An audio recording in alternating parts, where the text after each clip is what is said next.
Lent நாட்களின் 5ஆம் வாரத்திலே இந்த புதன்கிழமை என்று தேவன் நம்மை அழைத்து வந்த தயவுக்காக ஆண்டவரை நாம் ஸ்தோத்தரிப்போம்.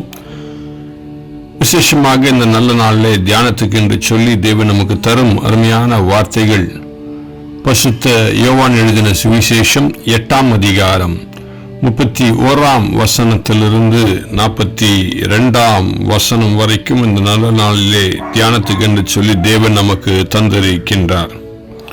அதில் விசேஷமாக இந்த நல்ல நாளிலே உங்களுக்கு முன்பதாக நான் வைக்க விரும்புகின்ற வசனம் 32ஆம் வசனம். சத்தியத்தையும் அறிவீர்கள், சத்தியம் உங்களை விடுதலையாக்கும் என்றார். இதை அருமையான அந்த யூதர்களுக்கு ஆண்டவர் உபதேசிக்கும் பொழுது சொல்லுகின்றார், நாங்கள் யாருக்கும் அடிமை அல்ல, நாங்கள் முதன்மையானவர்கள், நாங்கள் யாருக்கு அடிமைப்பட்டுள்ள நாங்கள் ஆபிரகாமுடைய சந்ததி என்று சொல்லுகின்றதை நாம் பார்க்கின்றோம். இப்படிதான் நம் வாழ்விலும் நாம் யாருக்கும் அடிமை இல்லை, நான் எல்லாவற்றிலும் மேன்மையானவன் என்று சொல்லி திரிகின்றோமே தவிர பாவத்திற்கு நாம் அடிமையாய் இருக்கிறோம் என்பதை ஒரு நாளும் நாம் நினைப்பதே இல்லை. இதைதான் ஆண்டவராகிய இயேசு கிறிஸ்து மிக சிறப்பாக இந்த இடத்திலே விளக்குவதை அவர் பார்க்கின்றோம்.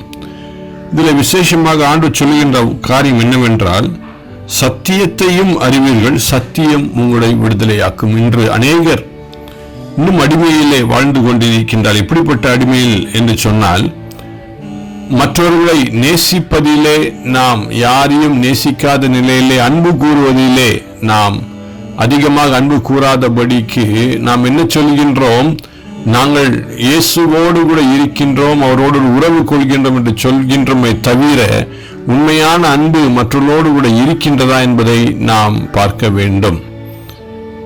காரணம் என்னவென்றால், வேதம் மிக தெளிவாக சொல்லுகின்றது, உன் சத்துருக்களை சிநேகியுங்கள், உங்களை பகைக்கிறவர்களை சிநேகியுங்கள் என்று சொல்லி. ஆகவே சத்தியத்தை அறிந்தவர்கள் நிச்சயமாக எதிராளி யாராக இருந்தாலும் அவர்களை சிநேகிப்பார்கள், அவர்களோடு கூட உறவு கொள்வார்கள், ஆண்டவருடைய அன்பை அவர்களுக்கு மிக தெளிவாக காண்பிப்பார்கள். இதை தான் இந்த நந்த நாட்களில் தேவன் நமக்கு கற்றுத் தருகின்ற பாடமாக இருக்கின்றது. இதை நாம் தேவனோடு கூட உறவு கொள்கின்றோம் என்று சொல்கின்ற நாம் இதை பின்பற்றி ஆண்டவருடைய நாமத்தை மகிமைப்படுத்தும்படியாக சத்தியத்தை அறிந்து இந்த சத்தியத்தில் வாழ தேவன் தாமே கிருபை பாராட்டுவாராக.